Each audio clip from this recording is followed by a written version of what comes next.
We're having a fun little discussion about yesterday's Habs game because, dude, Corey Perry has gone out there as an absolute legend for Montreal.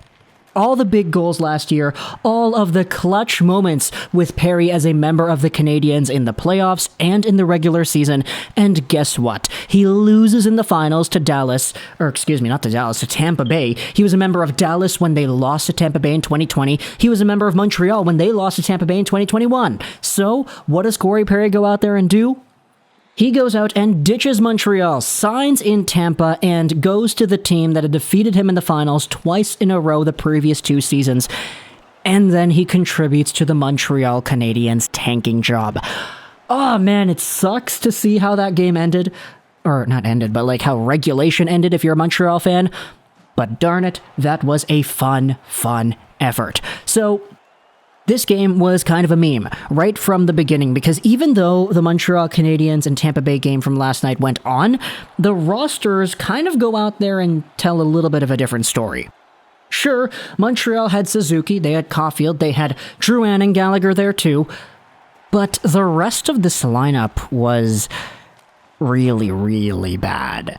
This was an AHL team. This was the Laval Rocket over here. In fact, because the Rocket had so many players that got called up to the taxi squad and the regular team, they signed Devontae Smith-Pelly to a tryout. So, yeah, there's kind of the update on the Laval Rocket and their situation. But Montreal had guys like Rafael Harvey-Pinard making his debut for the Montreal Canadiens. You had yourselves guys like Ryan Poehling getting top 6 minutes because he definitely deserves that. Alex Belzile and Ylonen were in the middle 6. You had Cedric Paquette and Pezzetta over here too. Vejdemo went out there for the Habs. This was the Laval Rocket, and it gets even worse when you go down into the D-cores. Romanov playing top line. Kulak is out there. You have yourselves Niku, Clague, who is into the lineup now. Good to see him. And on goaltending, you have Montembeault and Primo. No Price, no Allen. Everybody is gone. So the Montreal Canadiens went out there with an AHL lineup, and sure, I get it. The Tampa Bay Lightning had themselves a goaltender who was also an AHL caliber guy in Max Lagacé, who suited up for them too. But come on. Tampa Bay still had Point, they had Stamkos, they had their guys who went out there and did their thing, and of course Corey Perry, as we noted too. The Montreal Canadiens, for all intents and purposes, did not play a bad game, even though their lineup was that of an AHL caliber team. Even though we had Montreal fans and Tampa Bay fans earlier on in the week saying that this game should be cancelled because of all the absences on the protocol. This team went out there and actually performed. And that by itself is a very awesome sign. Not just the fact that the Canadiens went out there and lost in overtime, which gave them only 1 point instead of 2 that they could have had if Corey Perry didn't go out there and tie it late with like 20 seconds left or whatever, but if your ultimate goal is Shane Wright and you want to go out there, see him fulfill the jersey that he was so pleasantly presented the other day, then I guess this is a good win when it comes to the Canadiens and their fan base. So let's just go over the goals that we saw, just go over the performances from guys that we had in this lineup over here. And it kicks off nice and early with none other than Lukas Vejdemo, who gets his first on the year 10 minutes into the first period. Stamkos fails to keep the line and keep things onside for Tampa as they try to enter into the Montreal zone. It's taken over by none other than Michael Pezzetta, who comes in and dangles into the middle. He tries to beat the goaltender on the far side, but it doesn't work. He tries a second whack at it. It bounces away. Eventually, the puck ends up behind the goal line, and Pezzetta just sends it right through everybody. Lagacé is out of position. It is in front, right on the tape for Lukas Vejdemo, who has a wide open net to shoot and score. It's 1-0 Montreal in the first game back after the NHL had that however many day-long break. And then 4 minutes later, it became 2-1. Okay, sorry, Tampa Bay went out there and did the Tampa Bay because Braden Point is Braden Point. He scores 2 goals in the span of a few minutes, and the Canadiens are down by 2 heading into the second period. However, 2 minutes into the second period, the Montreal Canadiens have an offensive zone shift. Cole Caulfield goes over to Sami Niku, who walks right in. He tries a little bit of a centering pass. It doesn't really work. It bounces back into the corner and centered out in front once more for Rafael Harvey-Pinard to go out there and bury his first on the year. He made his debut with the Montreal Canadiens after being drafted as an overager by this team a few seasons ago. He scored in his first NHL game, and that is an absolutely great story to see.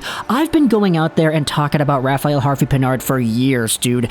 Ever since this guy was drafted, I was such a big fan of the intensity, the work ethic, the skills. This guy is an absolute buzzsaw to play against, and we saw a lot of that in his development time in the QMJHL as well as in the AHL, so finally seeing him get rewarded with a goal in his very first NHL game, it is quite literally what every kid goes out there and dreams about. So very, very good to see for Rafael Harvey-Pinard. Then Tampa Bay goes out there and scores another goal. It is Ross Colton who gives the Lightning a lead once more, assisted by Stamkos and Corey Perry, so good for them.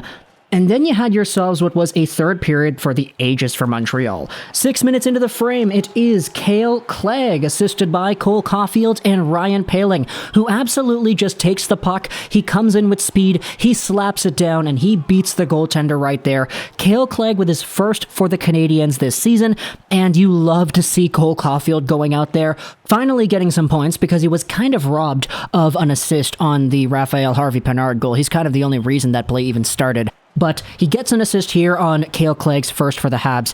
Obviously, it's good to see Ryan Poehling going out there and get production too, but a Kale Clague goal is not really something that we see too often. Even in his days in the WHL with Brandon, he was never really a goal scorer. Take a look at the numbers that he had back then.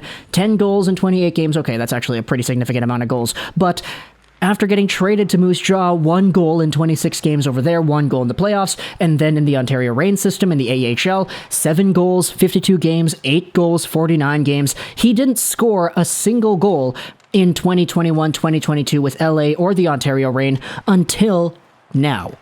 So, Kale Clague getting a goal, very nice to see.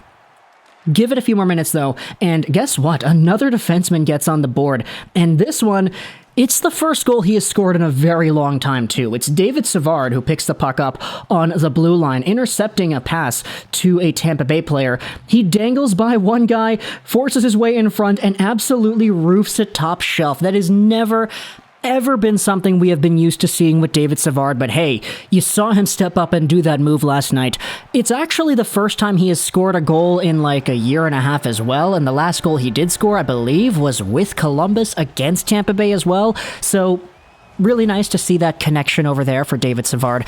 And it gives the Montreal Canadiens a 4-3 lead with a few minutes left in the third. Now, of course, we know what happens afterwards. The Lightning get themselves the empty net with a few seconds to go. It's thrown to the goal by Braden Point. It's wide, bounces off the end boards. Point goes around to collect it back. He centers it off a Killorn's skate. It bounces in front to Corey Perry, who is a right-handed shot in the perfect shooting position. He just buries it. It's a tie game with 20 seconds to go, and the Tampa Bay Lightning just went out there and did the thing in overtime. There was a Jake Evans play where he kind of got shoved down to the ice by Stamkos. There was no call on it. It forces a turnover. Hedman takes it back. He goes across, and then it is Ondrej Palat who seals the deal. Montreal loses in probably the worst fashion imaginable, just in terms of the way they blew this game. Now, I get it, they played well, and they likely should have had a better fate based off of the way they played, but the NHL doesn't do that. The National Hockey League does not give out victories based off of how much you deserve to win a game. They give victories based on results, goals, and points. It's just that this point at the end was a lot more painful for Canadiens fans who had just been so excited seeing David Savard rip one home to make things 4-3 with a few minutes left against the reigning Stanley Cup champions playing with an AHL team. So, Tampa ultimately takes the win here in OT. Montreal gets themselves a point. Sure, I guess you could go out there and say that the actual NHL caliber guys in this lineup could have been better. Gallagher and Drouin in particular probably could have had a little bit of a stronger showing, but just seeing the heart from the AHL guys, seeing Pezzetta go out there, seeing Vejdemo going out there, seeing Rafael Harvey-Pinard go out there, that in and of itself was a pretty big treat. And I know a lot of Canadiens fans wanted this game to be canceled because they didn't have too many other guys that could have suited up here, but come on. If you paid money to watch this game, you kind of got your money's worth, right? Talk to me in the comments, what do you think about the Montreal Canadiens and Tampa Bay game from last night? Did you watch this game live? Did you see the results go down? Are you surprised that Montreal played the way they did? I certainly was. Let me know in the comments all your thoughts. I hope you enjoyed this video. 99 and bye.